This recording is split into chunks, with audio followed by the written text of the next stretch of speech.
And Jim Grant, the editor of the Grant's Interest Rate Observer, writes an essay on the bewildering trade of crowding into government debt with zero or negative yields, in some cases nominal or real, when human progress can be had at a market multiple. And here, Google is the proxy for human progress. He says that Google trades at 15 times estimated earnings, lower when you consider Google's huge cash hoard. The S&P trades at about 13.5 times. So what gives here?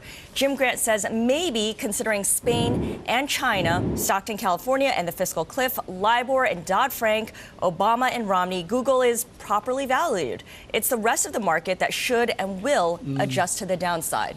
So he talks about the contrast as well in investing in government securities at current yields. There's no margin of safety. Right. Everything has to go wrong for people for that trade to pan out. And Michael McKee, I know you've got the op-ed of the day, hands down.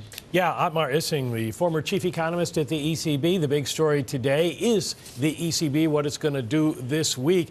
And he writes that it is a mistake to do anything based on the idea of future promises, bail out Spain on the idea that it is at some point going to lead to banking or monetary union. As a matter of fact, he doesn't want union. He says political union is not the solution.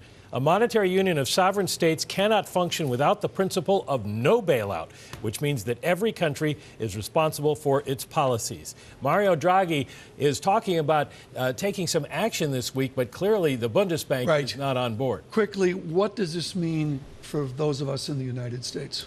Well, it means at this point that they may be able to push something through, but it doesn't mean that they are united in how they're going to solve this problem long term.